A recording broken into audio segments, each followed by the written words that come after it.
the candidate is present, please come forward. We start with the certificate of canvass of votes and proclamation of winning candidate for member House of Representatives.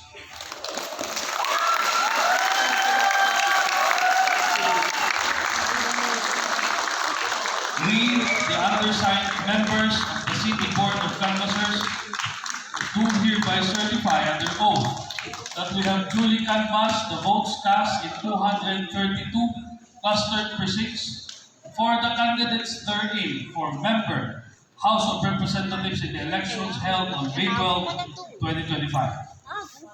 Attached hereto and forming part hereof is a statement of votes per precinct garnered by each candidate for the office of member House of Representatives. That after such canvass, it appears that the Mogan Mauricio independent candidate garnered 45,767 votes for the office of member House of Representatives, the same being the highest number of votes legally cast for said office. On the basis of the foregoing, we hereby proclaim the above named winning candidate as the duly elected member House of Representatives of Benguet, City of Baguio, Long Legislative District, Province of Benguet. In witness whereof, we have fixed our signature and imprint our thumb marks in the City of Baguio, Province of Benguet, this May 13, 2025, 12:20:36 a.m. Congratulations.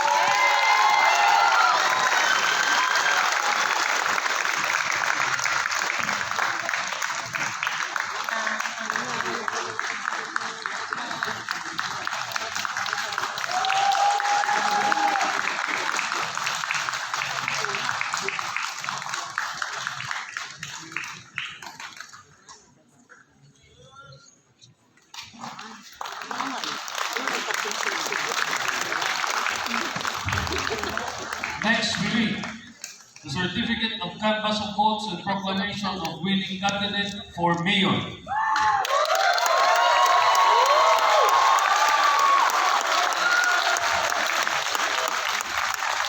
We, the undersigned members of the City Board of Canvassers, do hereby certify under oath that we have duly canvassed the votes cast in 232 clustered precincts for the candidates therein for mayor in the elections held on May 12, 2025.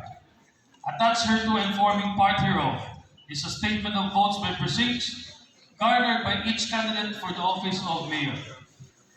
That after such canvass, it appears that Magalong Benji, NTC,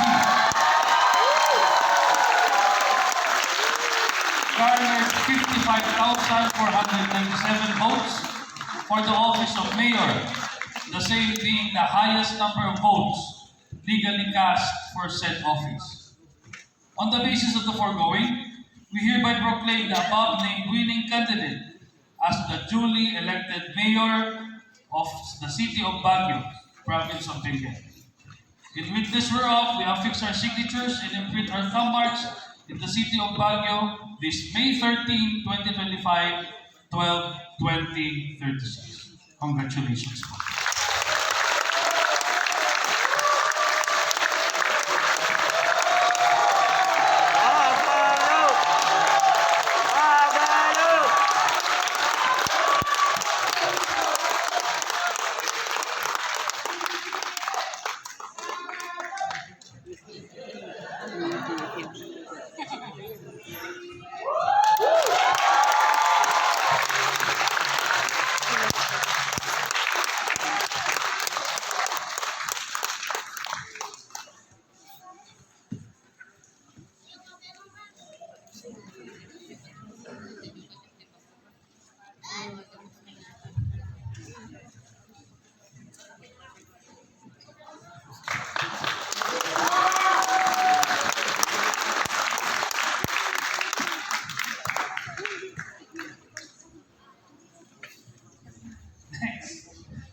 certificate of canvass of votes and proclamation of winning candidate for Vice Mayor.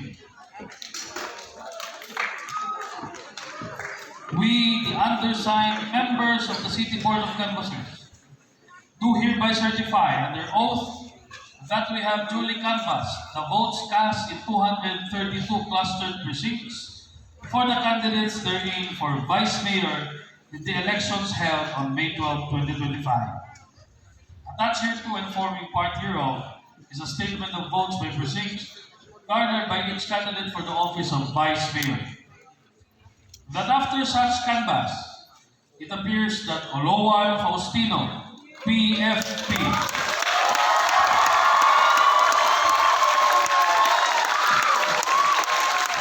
garnered 86,302 votes for the office of Vice Mayor, the same being the highest number of votes legally cast for said office. On the basis of the foregoing, we hereby proclaim the above-named winning candidate as the duly elected Vice Mayor of the City of Baguio. In witness whereof, we affix our signatures and print our landmarks in the City of Baguio this May 13, 2025, 12:20 p.m.